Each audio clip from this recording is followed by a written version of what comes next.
IML, la Regione al vertice con sindacati e lavoratori, massimo sostegno per evitare la cassa integrazione, avviare un tavolo che coinvolga anche le banche.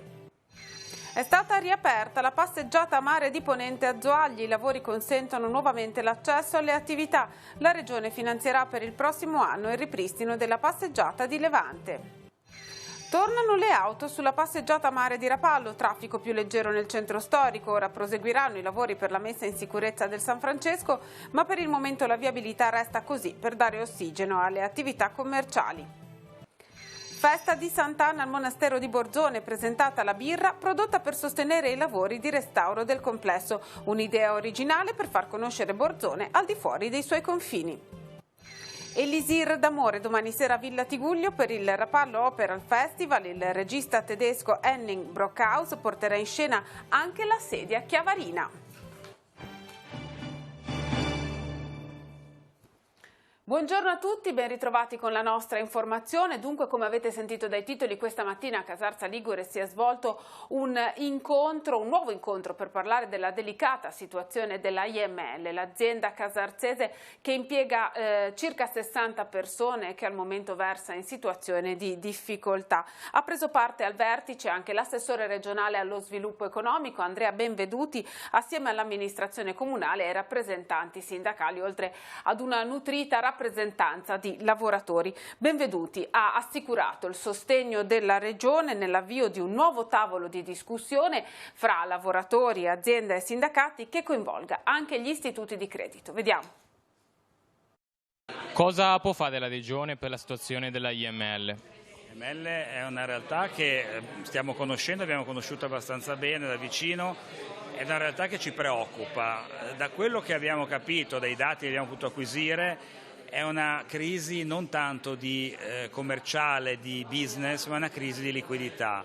Quindi questo da un lato è incoraggiante, perché essendoci, a quello che si dice, il business, essendoci la parte commerciale o sbocco commerciale, si tratta per l'azienda di trovare una liquidità che permetta di assolutamente in prima battuta di pagare gli stipendi arretrati, ma poi di entrare nel circolante dell'azienda e funzionare correttamente. La Regione si mette a disposizione per partecipare a un tavolo con tutte le parti coinvolte, ricordando che comunque questo è un problema tra parti private, quindi noi sicuramente interverremo con creatività e con buona volontà, ma soluzioni prêt-à-porter non esistono, non ne abbiamo. Abbiamo discusso a lungo con i sindacati, abbiamo discusso con la proprietà che ci sembra molto impegnata anche nella gestione dell'esaurimento dell'azienda. A breve cercheremo di portare le parti coinvolte ad un tavolo e vedere se poter supportare il coinvolgimento anche nel settore bancario e finanziario per costituire un polmone che permetta a questa azienda di superare questa difficoltà. Il principale obiettivo di questa riunione era quello di riunirci tutti insieme e incominciare a intavolare un discorso e quindi alzare il livello, perché noi non abbiamo la possibilità ad oggi di interloquire con l'azienda in maniera ufficiale perché non si è aperto alcun tavolo. Oggi con i sindacati e con l'assessore abbiamo concordato che i sindacati valuteranno la possibilità di richiedere questo tavolo, allora lì sì che con l'azienda, con la Regione Liguria, con l'amministrazione locale qui, quindi il sindaco e l'amministrazione di Casarza Ligure e i lavoratori soprattutto e le rappresentanze sindacali potremo trovare un punto di incontro e verificare dei margini di trattativa, considerando che il problema principale è che l'azienda è privata e quindi necessita di liquidità che non può essere una liquidità da parte di un ente pubblico. Il 90% della passeggiata a mare di Ponente di Zoagli è stato ripristinato. Con i fondi stanziati dalla Regione il Comune ha dato priorità a questo lato del percorso a picco sul mare perché la sua chiusura impediva l'accesso a due attività commerciali. L'intervento nel suo complesso sarà chiuso entro ottobre o al massimo novembre. Per quanto riguarda la passeggiata a mare di Levante, sono in arrivo fondi regionali per il prossimo anno. Il progetto dell'ufficio tecnico comunale è già stato predisposto. Noi abbiamo avuto questi fondi dalla Regione dedicati esclusivamente al ripristino della passeggiata a mare di Ponente, in quanto come l'amministrazione, anche l'ufficio tecnico, ha inteso dare caratteristiche di priorità, in quanto questa zona portava a una situazione di interdizione a due attività turistico-balneari. Abbiamo sviluppato il 90% dei lavori proprio in funzione di garantire una transitabilità immediata, e dove non abbiamo potuto fare ciò perché portava un rallentamento ai lavori, abbiamo costruito degli interventi, le opere provvisionali come quella passerella che garantisce in sicurezza il passaggio e comunque ci permette di lavorare nei tempi, tra virgolette, quelli che si possono divenire morti in quella zona, per ripristinare quella parte ulteriormente danneggiata ma che non compromette la fruibilità della passeggiata. Abbiamo fatto un punto anche su quelli che sono gli interventi che dovranno essere fatti da adesso alla fine del 2019, poi nel 2020 e nel 2021. Abbiamo tutta la parte di Levante da finanziare, abbiamo altre opere di messa in sicurezza che non sarà solo ripristino di protezione civile, ma aprirà al tema della resilienza e quindi alla difesa del suolo e quindi alla prevenzione del rischio in una frazione turistica fondamentale per la Liguria come quella di Zoagli, che è tanto bella quanto fragile. Stiamo provvedendo, per quanto di nostra competenza, per svolgere tutte quelle procedure atte, idonee e finalizzate a consentire appunto al Comune di Zoagli di poter definire prima possibile i problemi legati all'evento della mareggiata dello scorso anno, onde consentire ovviamente a questo Comune di poter nuovamente fruire ai massimi livelli di quelle che sono le sue perle, quindi la passeggiata di Levante e di Ponente.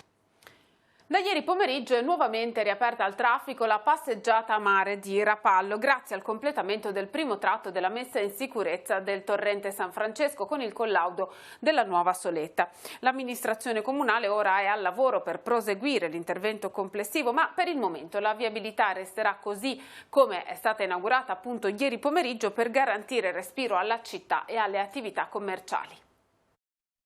In sostanza l'apertura veicolare riconsente il traffico su tutta la passeggiata a mare, che era chiuso da gennaio, ormai da gennaio 2018, e verrà comandata da una rotonda che è stata provvisoriamente in area di cantiere messa qui davanti. Quindi sia chi proviene dal lato Zoagli-Chiavari sia chi proviene da Santa Margherita avrà possibilità di svoltare sulla passeggiata, quindi andando ad alleggerire quello che è il traffico interno cittadino. Che cosa succederà alle aree di cantiere invece ancora allestite? L'estate, comunque il primo autunno, lo lasceremo un attimino come polmone di tranquillità dei lavori, per poi organizzarci bene per quello che sarà il prosieguo del cantiere. Ci sono già le idee per proseguire la seconda parte di questo stralcio? Assolutamente, abbiamo fatto incontri con Regione Liguria, abbiamo un cronoprogramma molto preciso da rispettare, anche rispetto ai cofinanziamenti che riceviamo da Regione Liguria, che ringrazio pubblicamente per quello che ha fatto e quello che sta facendo per quest'opera decisamente importante per la mitigazione del rischio. Diciamo che per quanto riguarda il rischio, questa era la zona più pericolosa, quindi tolto la foce del Boate, la questione idrogeologica va a migliorare sicuramente. Avremo un cronoprogramma da rispettare, un cronoprogramma particolarmente complicato dal punto di vista dell'intervento, ma cui stiamo lavorando per andare veramente in maniera puntuale a fare l'intervento. Si sa già quando si partirà? Non abbiamo ancora la data precisa, perché dobbiamo ancora vedere degli aspetti contrattuali con la ditta che risolveremo in questi giorni. Avremo degli incontri proprio nei prossimi giorni per definire questo. Poi ci vorrà anche il capitolo finanziamenti, insomma, quello è importante, ci sono già oppure sono da cercare? Dal punto di vista finanziamento siamo fortunatamente a posto, come dicevo, tramite un cofinanziamento di Regione Liguria e tramite fondi propri del Comune di Rapallo. L'opera è interamente finanziata per la sua intierezza e mi riferisco dal punto dove siamo fino al lato ferrovia. Completa un altro tassello per il ripristino dei danni post mareggiata. Con una ordinanza della Capitaneria di Porto, infatti, può riprendere regolarmente il servizio battelli al molo Lorenzi sul lungomare cittadino. Il Consorzio Marittimo del Tigullio ha deciso di inaugurare la ripresa del funzionamento del punto di approdo dei battelli di Rapallo domani alle 18, alle presenza del vice sindaco Pier Giorgio Brigati, dell'assessore ai lavori pubblici Filippo Lasinio, del consigliere con delega all'ambiente demanio Fabio Proietto e di alcuni altri rappresentanti dell'amministrazione comunale, ma anche delle forze dell'ordine e delle categorie commerciali rapallesi. Il servizio ordinario dei battelli invece riprenderà domenica 4 agosto a partire dalle 10. La festa di Sant'Anna ha avuto un sapore speciale quest'anno all'abbazia di Borzone, il sapore della birra. Sì, perché oltre a celebrare la festa religiosa con una partecipazione inaspettata da parte anche di tanti giovani, il monaco diocesano padre Attilio Franco Fabris ha voluto proporre a tutti la birra prodotta dal monastero, che viene commercializzata in tutto il territorio della diocesi con lo scopo di sostenere i lavori di restauro del complesso monumentale. Festa di Sant'Anna, una festa per la comunità del paese, ma non solo. Tante le persone, la sensazione, tante persone anche da fuori. Sì, la gioia è di avere anche tante persone, come vedete, al di fuori anche della nostra stretta zona parrocchiale, e la cosa bella è parecchi giovani, vedere come l'abbazia sta ritornando realmente ad essere un punto di riferimento vivace all'interno della nostra Chiesa. Questo acquista un grande significato quando c'è un'esperienza di fede retrostante che dà senso e valore anche a tutto questo. Possiamo dire che l'abbazia di Borzone sta ritornando un centro di spiritualità, mi viene da dire forse per la Liguria? Anche al di fuori della nostra diocesi ci sono persone che hanno Borzone come punto di riferimento. A me basterebbe che fosse già un punto di riferimento vivo e presente all'interno della nostra Chiesa diocesana. Tra gli eventi previsti in occasione della festività di Sant'Anna c'era anche la presentazione della birra dell'abbazia di Borzone. Come nasce quest'idea? A dire il vero non nasce da me, ma nasce da Marcello qui presente e da Luca, che sono due giovani che stanno facendo un cammino di ascolto dalla parola di Dio qui a Borzone. Nasce con il desiderio prima di tutto di far conoscere l'abbazia, trovare anche una fonte di ricavo, di qualche introito per la prosecuzione dei restauri del monastero. Il mio desiderio è anche quello di incoraggiare quelle che sono le piccole imprese, soprattutto se portate avanti da giovani della nostra zona, incoraggiare soprattutto questo. Io ho ricevuto una mail da Marcello nel quale proponeva l'idea di fare una birra in collaborazione con padre Attilio, l'abbazia di Borzone, e io l'ho accolta volentieri perché veramente questo è un tesoro di tutti ed è importante che per mezzo di una birra un profano come me venga attirato all'abbazia, è una cosa sicuramente positiva e l'abbazia tramite la birra arriva dove non è conosciuta, quindi questo è importante. Dopo il rinvio a causa del maltempo della scorsa settimana, ritorna domenica 4 agosto nella Baia del Silenzio la 26esima edizione della Barcarolata di Sestri Levante, organizzata dal Comune, dalla Lega Navale, con la collaborazione ed il supporto di Mediterraneo Servizi. Tantissimi armatori si sfideranno trasformando e addobbando le barche per ricreare una magica atmosfera. Quest'anno, a ricordo della tradizione, sarà ospite anche il Leudo Nuovo Aiuto di Dio, che sarà ormeggiato nello specchio acqueo della Baia. La serata sarà presentata dal comico genovese Fabrizio Casalino e avrà inizio alle 21:30. Dopo la sfilata e la premiazione delle barche più belle, il tradizionale spettacolo pirotecnico. Sabato 3 agosto alle 21:15 sul sagrato del monastero delle Suore Clarisse di Levi, la compagnia teatrale A Piedi Scalzi porterà in scena la commedia musicale in 2 tempi Frate Francesco, liberamente ispirata al musical Forza Venite Gente. Il riadattamento dell'opera è di Francesca Lamarca e di Iris Conti. Tra i protagonisti il 25enne chiavarese Nicolò Pagliettini nel ruolo di Francesco, la 18enne Francesca Baratta nel ruolo di Chiara, Gianluca Rolandelli impersonerà Pietro di Bernardone, padre di Francesco, mentre Silvia Lozniker sarà Cenciosa. La rappresentazione si avvarrà della partecipazione straordinaria delle sorelle povere di Santa Chiara, le suore Clarisse, che proprio quest'anno festeggiano il 25° anniversario di presenza nella comunità di Levi.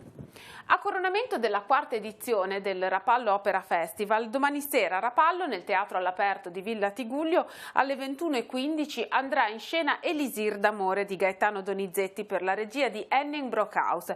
In scena i giovani talenti che hanno partecipato alla selezione prima e alla masterclass poi.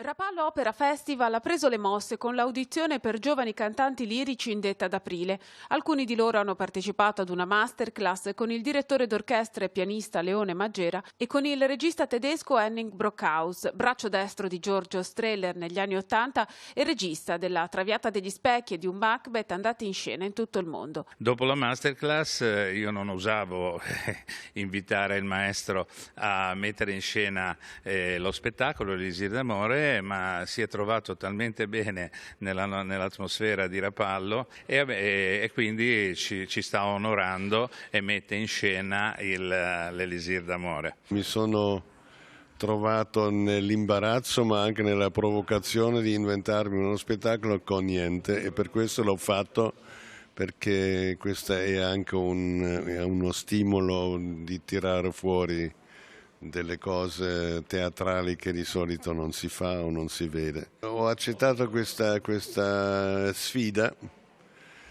e mi sono inventato questo spettacolo con le sedie. La sedia è un oggetto che serve per focalizzare sentimenti. E questo funziona molto molto bene. Poi ho fatto una specie di installazione sopra le teste degli attori, ci sono le sedie anche appese, quindi siamo in un mondo di sedie. Lo spettacolo si avvale di una preziosa collaborazione, quella con la ditta Podestà di Chiavari, che produce la sedia chiavarina. Grazie a una telefonata con l'assessore Gianluca Ratto abbiamo messo insieme questa volontà di comprensorio, e perché no che un domani magari Chiavari non riconosca una deco alle chiavarine e si possa aprire un altro mondo, perché è bellissimo lavorare insieme, anche perché da soli si va veloce, ma uniti si va lontano.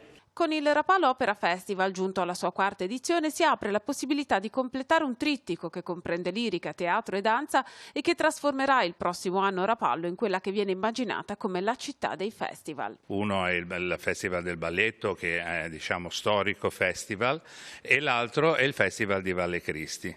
Sono tre realtà, credo, a questo punto ci mettiamo dentro anche il Rapallo Opera Festival, culturali di Rapallo, e insieme pensiamo di poter attirare di più l'attenzione della nostra città sulla cultura. Si terrà questa sera alle 20:15 al Teatro Carlo Felice di Genova il concerto della banda musicale del Corpo Nazionale dei Vigili del Fuoco in occasione dell'80° anniversario di fondazione. L'ingresso è libero. Fino alle 19:30 in Piazza De Ferrari e Largo Pertini resterà allestita un'esposizione di automezzi. Ora la rassegna stampa, poi gli ultimi aggiornamenti.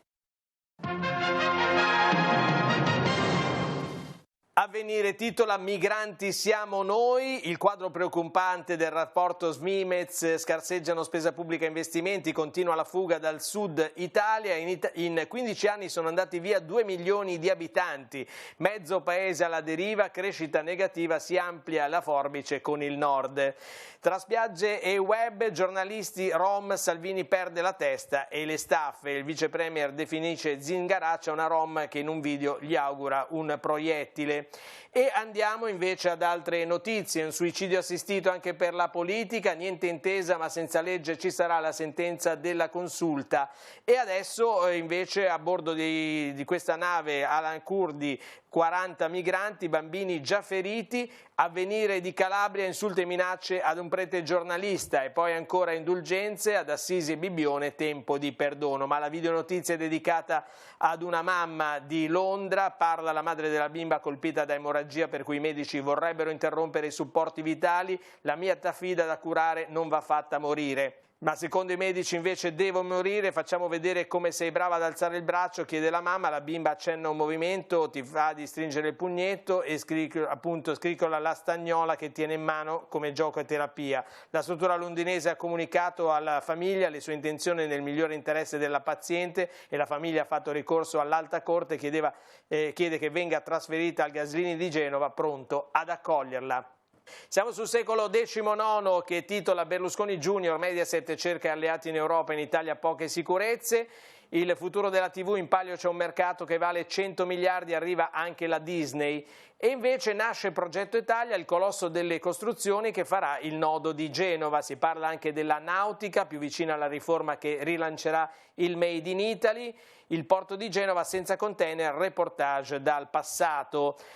Toti divorzia da Forza Italia, farsa, ha vinto l'egoismo, non c'è più il coordinatore nazionale. E poi ancora Lavagna senza soldi, a rischio scuola, bus asilo e pulizia delle strade. Rapallo, il dossier 3.600 posti letto nelle case vacanze, il triplo dei posti letto che negli alberghi. E sulla vicenda della Sampdoria, Aquilor si chiama fuori, Vialli a un passo dalla Samp. Andiamo nel Levante, nelle pagine del Levante, l'ombra della camorra sul porto Carlo Riva, il filo rosso che unisce Bacoli a Rapallo. Oggi potrebbero cominciare gli interrogatori della direzione distrettuale antimafia, il PM convoca nuovi testimoni. E intanto l'amministrazione rappallese, la giunta fa quadrato grazie agli inquirenti. Siamo adesso invece al porto di Santa Margherita. Santa ritrova il suo porto 9 mesi dopo la distruzione, ripristinati la massicciata, protezione della diga e tutti i servizi di sicurezza. Al momento mancano solo gli ormeggi di punta destinati agli yacht più grandi. Ora gli attracchi disponibili sono passati da 20 a 32 e presto saranno finiti gli altri lavori. Andiamo in redazione dove oggi per noi c'è Giacomo Rizzi. Grazie Emanuela e un saluto a chi ci segue da casa. Ha aggredito un 44enne di Chiavari per futili motivi. Per questo un 28enne di Cogolno è stato denunciato dai carabinieri del nucleo radiomobile di Sestri Levante. L'aggressione è avvenuta a Lavagna nei giorni scorsi e l'uomo risulta già essere noto alle forze dell'ordine. La vittima ha riportato lesioni giudicate guaribili in 30 giorni dal personale del pronto soccorso dell'ospedale di Lavagna. Al termine dei accertamenti è scattata la denuncia per lesioni personali. Dalla redazione è tutto, la linea può tornare allo studio. Grazie, terminiamo così questo nostro appuntamento con l'informazione. Il prossimo, come sempre, andrà in onda a partire dalle 19:15. Alle 21:10 vi ricordo l'appuntamento con la rubrica di cronaca diocesana Noi Chiesa. Grazie per averci seguito e buon pomeriggio a tutti.